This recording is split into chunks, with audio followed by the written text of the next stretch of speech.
Vaksinasi COVID-19 bagi 181 juta rakyat Indonesia dimulai hari ini. Butuh waktu 15 bulan. Vaksinasi bagi 70% populasi menjadi harapan untuk mengatasi pandemi.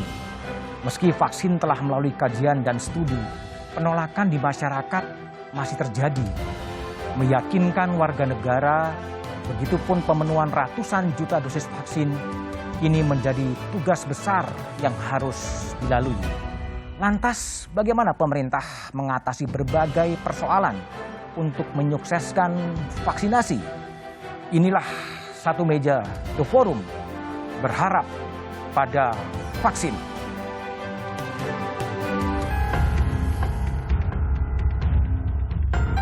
Badan POM memberikan persetujuan penggunaan dalam kondisi emergency authorization untuk vaksin COVID-19 yang pertama kali kepada vaksin CoronaVac produksi Sinovac Biotech Incorporated yang bekerja sama dengan PT Bio Farma. Saya tadi bersama-sama dengan perwakilan dari bidang kesehatan, perwakilan agama, perwakilan pedagang pasar, perwakilan pengusaha, perwakilan buruh, perwakilan guru, dan dari perwakilan tenaga kesehatan telah melakukan vaksinasi.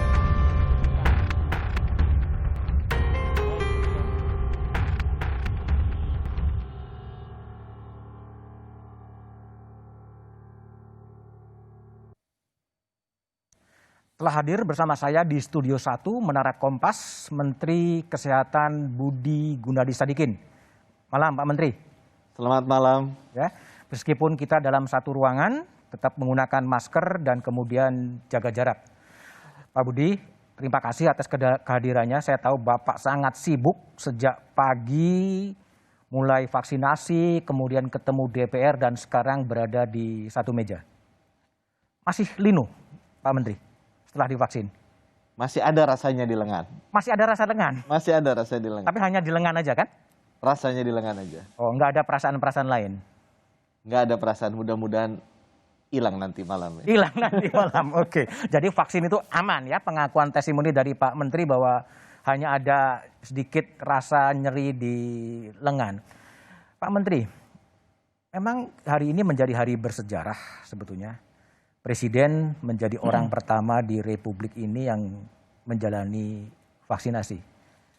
Ini apa sebenarnya pesan yang mau disampaikan kepada publik sebetulnya? Pak Presiden ingin menyampaikan pesan ke seluruh rakyat Indonesia bahwa vaksin ini aman. Vaksin ini aman. Jadi kalau Presiden saja mau disuntik, ya artinya aman sekali vaksinnya. Aman sekali vaksinnya, ya.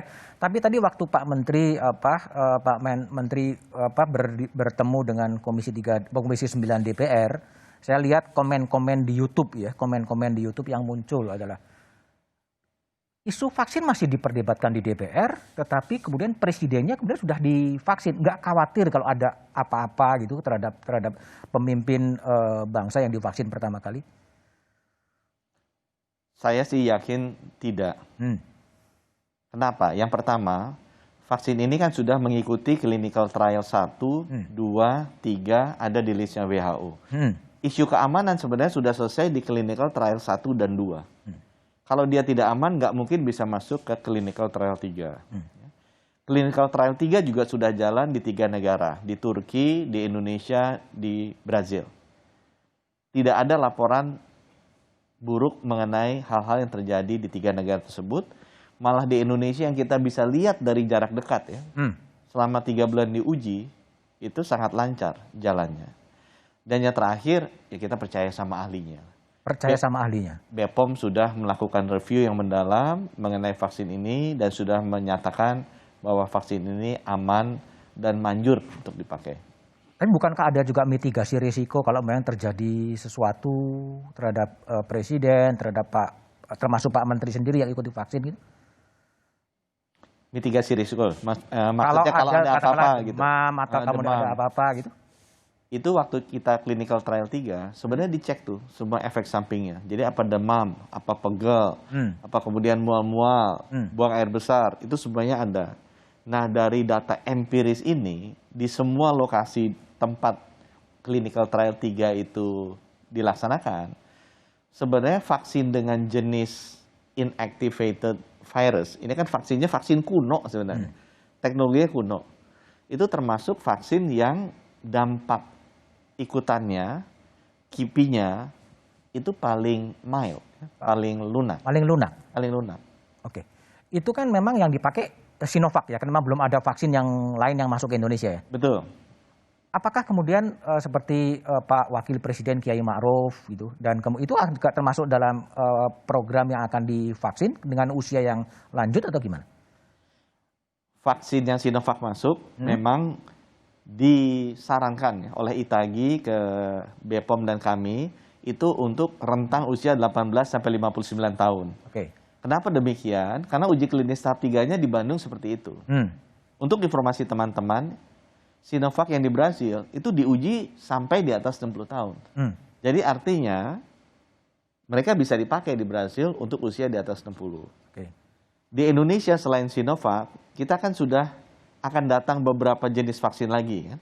Dari AstraZeneca, dari Pfizer, dari Novavax. Yang saya tahu AstraZeneca dan Pfizer itu bisa di atas 60 tahun. Bisa di atas. Jadi teman-teman yang di atas 60 tahun masih ada kans lah. Tinggal kita menunggu sampai tibanya jenis vaksin AstraZeneca atau Pfizer. Oke, coba kita lihat grafis pihak-pihak yang menerima vaksin. Bisa ditampilkan grafis yang ada. Ya, jadi ini yang hari ini adalah pejabat publik, pusat dan daerah, pengurus Asosiasi Profesi Tenaga Kesehatan, pimpinan institusi kesehatan di daerah, tokoh agama di daerah, lalu kemudian itu ya. Oke, tapi ada juga yang menarik ya. Tadi di antara tokoh-tokoh itu ada juga influencer anak-anak muda. Itu sebenarnya strategi yang dipakai untuk kemudian mengajak generasi muda untuk tidak khawatir dengan vaksin atau seperti apa sebetulnya?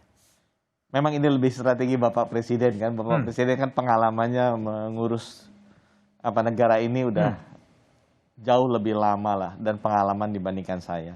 Jadi memang tadinya saya ingin fokus ke gimana caranya vaksin ini diluncurkan dan seluruh tenaga kesehatan target primernya bisa menerima dan meyakini, kemudian target sekundernya masyarakat bisa menerima dan meyakini.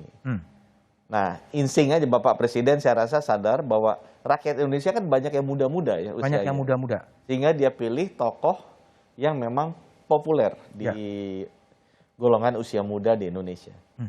Pak Menteri, kalau kita lihat beberapa data ya, memang ada masih ada resistensi ya, masih ada penolakan terhadap vaksin. Apapun kemudian alasannya, itu strategi dari pemerintah ya, pemerintah untuk kemudian mengajak mereka yang menolak akan diberlakukan seperti apa? Vaksin penolakan tadi, Mas Budiman bilang ya, penolakan terhadap vaksin nggak hanya terjadi di Indonesia saja. Sekitar 2 bulan yang lalu ya, atau 3 bulan yang lalu saya masih menjabat Wakil Menteri BUMN, kita berkunjung ke Geneva, ketemu dengan Direktur Jenderal WHO dan juga pimpinan UNICEF di sana. Mereka sampaikan isunya di seluruh dunia mengenai vaksin adalah vaksin hesitancy. Jadi orang itu nggak ingin divaksin. Nggak ingin divaksin. Ya. Akibatnya jadi nggak sukses karena vaksin itu kan harus mengejar 70% populasi. Karena tujuannya adalah untuk mengeradikasi pandemi kan supaya ditutup. Jadi nggak selesai di pandeminya. Dan mereka bilang ternyata itu bermacam ragam alasannya. Saya pernah lihat surveinya Kompas juga. Ya, coba kita lihat coba. Ya. Ada nggak grafis soal penerimaan survei? Menarik gitu. Penerimaan ada survei risetnya kan? Terkait dengan vaksin ya. Ini yang dipakai oleh risetnya Satu Meja ya. Pernah mendengar soal vaksin 74% mengatakan iya. Ya. Yang tidak 26%. Terus masih ada lagi? Bersedia menerima vaksin 64,8% ya, yang ragu-ragu 27,6. 27,6 kalau itu di populasi cukup besar sebetulnya ya. Masih ada lagi? bisa dibuka itu kalau nggak Ya. salah ada. Kenapa? Nah ini alasannya adalah tidak yakin aman. Nah, Betul. tidak yakin 30%. Lalu kemudian tidak yakin efektif 22%. Lalu kemudian tak percaya vaksin 13%. Lalu kemudian takut efek samping 12%. Lalu ada juga keyakinan agama yang 8%, yang lainnya 15%. Nah, Itu. jadi kalau saya lihat ini Mas Budiman, Ya. emang nomor satu tuh safety sama efficacy. Yang merah, Ya. hijau, biru itu adalah aman, kemanjuran vaksin, dan vaksinnya tidak ada efek samping. Oke. Itu safety sama efficacy. Nah itu sebabnya yang harus ditularkan terus, baik oleh Siapapun. yang ahli. Harusnya Ahli. ngomong gitu yang ahli kan. Nggak bisa Budi Sadikin tiba-tiba ngomong vaksin bisa. Tapi kan ada ahlinya yang bisa ngomong. Nah isu yang sekarang di dunia digital seperti ini, terlalu banyak yang bukan ahli yang ngomong dan lebih deras informasinya sehingga dipercaya. Jadi saya emang menghimbau juga nih teman-teman di media formal supaya bisa melawan berita-berita hoax di media sosial yang tidak benar. Gitu. Oke. Karena media formal kan ambil source-nya pasti ada prosesnya. Sehingga informasi yang dapat mengenai safety dan efficacy itu benar.